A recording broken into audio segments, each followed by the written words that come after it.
Dr. James Platts-Mills is here with us this morning to go over one of the newest practice questions we shared recently. Good morning, Good morning. Thanks for having me. and thank you for being here. Yeah, Will you share your screen with us with the new sure. question? Great. Okay, so I will read the question just so we're all uh, looking at this together. So the morning after families had arrived at a church camp for a week-long retreat, it was discovered that multiple participants had developed nausea, about two-thirds, abdominal cramps, and the majority diarrhea during the night. None of the ill people had vomiting or fever.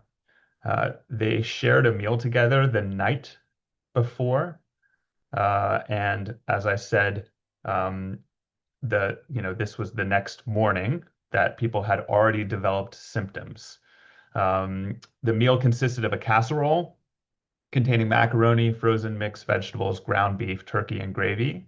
And the mean time to the onset of symptoms after the meal was 10 hours. All affected people were improved within 24 hours after onset, and there were no apparent secondary cases.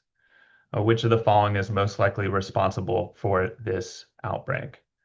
The correct answer is B, Clostridium perfringens. So I would start by saying probably the single um, most helpful feature for distinguishing between the possible answers is the incubation period. Um, I use the term food poisoning, and I think the term food poisoning is best used for the pathogens that have already made toxin or do not need to establish infection, but just start making toxin as soon as they are ingested. The causes of preformed toxin ingestion, or we could really be considered intoxication, are Staph aureus, which is here as an answer, and Bacillus cereus. Staph aureus and the emetic syndrome of Bacillus cereus cause a vomiting predominant illness, and within 6 hours, very quick after ingestion. In this case, no one had vomiting. So the clearest reason why this is not a Staph aureus preformed toxin is that the incubation period of 10 hours is a bit long, should really be less than 6 hours, and that this was a diarrhea predominant syndrome. Bacillus cereus, the emetic syndrome, would be the same, very short incubation period and vomiting. There's a diarrheal syndrome with Bacillus cereus that would be hard to distinguish from Clostridium perfringens, and that's, I think, could not have been one of the possible answers. So I mentioned that Staph aureus and Bacillus cereus are a preformed toxin. You are ingesting the toxin, and therefore very quickly you start to have symptoms. Clostridium perfringens is a bit different. You don't need to establish an infection. However, you ingest large amounts of pathogen, and it starts producing uh, uh, uh, the toxin in vivo.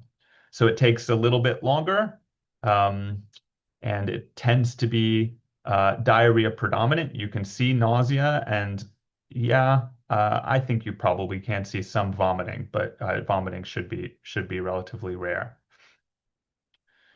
Um, Clostridium perfringens, if you're looking for risk factors for this pathogen, it is the classic cause of the post-Thanksgiving diarrheal illness. The idea being, and the kind of image you can have in mind, is that something large is cooked and it doesn't fit in the fridge. So after eating, it is left out on the counter. And it cools and it goes through the perfect temperature for a Clostridia to grow. And therefore, it is now teeming with Clostridium. And the next day you have cold cuts in your sandwiches, but the food has not been stored properly, or potentially it's reheated but not sufficiently reheated. And therefore, that next day you ingest a lot of Clostridia and the toxin is produced and you develop the symptoms that are described here. This about 10-hour onset of symptoms would be very, very, very typical for Clostridium perfringens. Here it's a casserole, same deal. Trying to put it in the fridge, it's too big, or just, it's just left out for whatever reason, and that's really, really the risk here. If you want a rule of thumb for is this a food poisoning, either ingestion of a toxin or ingestion of Clostridium perfringens that then produces toxin without having to colonize, establish infection. Um, Less than 24 hours versus greater than 24 hours, this is probably about as good a cutoff as you could use. Norovirus can be on the shorter end, but typically still would be more than 24 hours. For norovirus, you would also absolutely expect secondary cases, and you'd absolutely expect vomiting. In fact, about a third of norovirus should be vomiting alone without diarrhea. So just the syndrome and the incubation period aren't particularly consistent. Listeria and enterotoxigenic E. coli, both bacterial causes of diarrhea that should be diarrhea predominant. The incubation period should be clearly more than 24 hours. Um, Listeria, you should also expect to see a fair amount of fever. The syndrome itself is not inconsistent with enterotoxigenic E. coli. It's just the incubation period is clearly too short. So yeah, all of that together, why Clostridium perfringens is the right answer here. Wonderful. Thank you so much. Dr. Platts-Mill will be at the live and virtual infectious disease board review course at the end of this month, August 22 to 26, and he will cover GI infections. Looking forward to seeing you, Dr. Platts-Mills. Likewise, thank you. Thank you.